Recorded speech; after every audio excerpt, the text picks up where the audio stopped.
নমস্কার সকলকে, সেমন্তী রয়েছে আপনাদের সাথে এবং আপনারা দেখছেন ডিএসএনই ক্রনিকলের ফেসবুক লাইভ। তৃতীয়ার অনেক অনেক শুভেচ্ছা আমাদের সকল দর্শকদের। দাঁড়িয়ে আছি বালিগঞ্জ কালচারালে। এবারে তাদের সিলভার জুবলি ইয়ার অর্থাৎ ৭৫তম বর্ষে তারা পদার্পণ করবে এবং তাদের এবারের থিম প্রথা, বছর বছর ধরে যে আচার অনুষ্ঠান বিশ্বাস আমরা যেগুলো মেনে এসেছি, যেগুলো করি, সেই থিমে সেজে উঠেছে এবারে তাদের মণ্ডপ।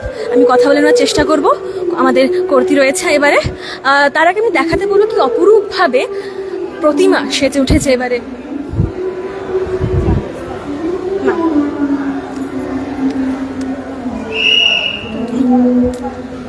ম্যাম, এই বছরে আপনাদের থিম প্রথা, তার সাথে সাথে সিলভার জুবলি ইয়ার, একেবারে সোনায় সোহাগা বলা যেতে পারে। এই থিম নিয়ে একটু জানতে চাইবো আমরা। হ্যাঁ, আমাদের প্রথা, সাবেকিয়ানা এবং আমাদের ঐতিহ্য, এই তিনটের হাত ধরেই বালিগঞ্জ কালচারাল কিন্তু এগিয়ে এসেছে। ৭৪ বছর পেরিয়ে এসছে। এবার আমাদের ৭৫ বছর, ডায়মন্ড জুবিলি এবার আমাদের। তো আমাদের থিম তাই প্রথা, যার হাত ধরে আমাদের এত দিনের পথ চলা। এটাই আপনারা আমাদের মণ্ডপে, আমাদের প্রতিমাতে সবই তার দেখতে পাবেন আর কি সেখানে। যেমনটা আমরা শুনলাম, একেবারে প্রথার ছোঁয়া লেগে রয়েছে গোটা মণ্ডপের সজ্জায়। আমি একটু আমার ক্যামেরা পার্সনকে বলবো দেখাতে প্রতিমা, অপরূপভাবে কি অসাধারণভাবে প্রতিমা সেজে উঠেছে।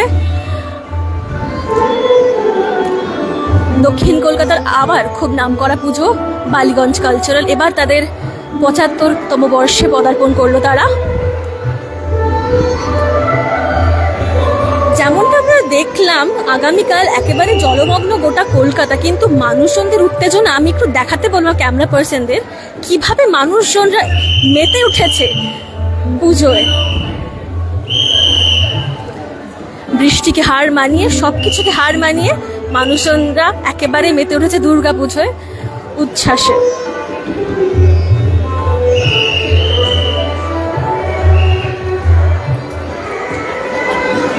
এই প্রথা যদি নিজের চোখে দেখতে হয়, এই প্রতিমাকে দেখতে হয়, আপনাকে আসতেই হবে বালিগঞ্জ কালচারাল ক্লাবে। ক্যামেরা সিমরানের সাথে আমি সেমন্তী, সরাসরি বালিগঞ্জ কালচারাল কমিটি থেকে।